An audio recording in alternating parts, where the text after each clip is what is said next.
Bonjour et bienvenue à cette formation en ligne portant sur le transport de marchandises dangereuses. Un programme pour le manutentionnaire et le transporteur présenté par ICC Centre de conformité.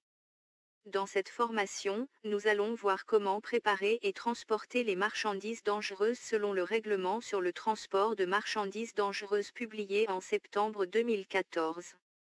Vous pouvez arrêter le programme quand vous voulez, et vous pouvez même revenir en arrière. Si vous éprouvez des difficultés techniques, veuillez communiquer avec nous. Avant de commencer, veuillez vous assurer d'avoir votre cahier de travail. Certains renseignements supplémentaires pourraient s'avérer nécessaires selon la province où vous êtes situé. Des modifications sont prévues et vous pouvez les consulter sur le site web de Transport Canada, www.tc.gc.ca. Bienvenue à notre formation en ligne. Notre objectif est de nous assurer que vous comprenez le matériel et qu'à la fin du cours, vous aurez confiance en votre capacité à expédier votre colis de marchandises dangereuses conformément à la réglementation. Si vous avez des questions au cours de la session, écrivez-les et lorsque vous aurez terminé, appelez notre bureau et parlez à un spécialiste de la réglementation. Vous aurez besoin d'une copie du règlement pour suivre ce cours. Si vous ne possédez pas de copie, arrêtez de suivre le cours et appelez notre bureau pour commander votre copie. Sinon, vous ne pourrez pas répondre aux questions du quiz.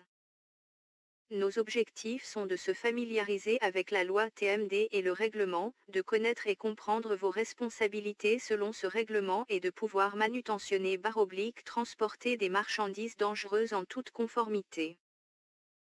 Au programme, nous allons faire une introduction au règlement TMD, et nous allons voir la classification et l'identification des marchandises dangereuses. Ensuite, nous allons voir comment choisir et vérifier l'emballage pour les marchandises dangereuses. Le marquage et l'étiquetage des petits contenants et les exigences pour la documentation seront examinés. La position de plaques sur les grands contenants transportant des marchandises dangereuses. Les exigences pour un chargement / déchargement sécuritaire et les rapports en cas de rejet. Nous allons également voir les cas spéciaux, exemptions, où les règlements peuvent s'appliquer d'une manière différente. Cela comprend des quantités limitées de marchandises dangereuses. Cette section se penchera également sur des exigences particulières lors du transport de marchandises dangereuses au Québec. Pour terminer, il y aura un quiz en ligne pour compléter votre formation.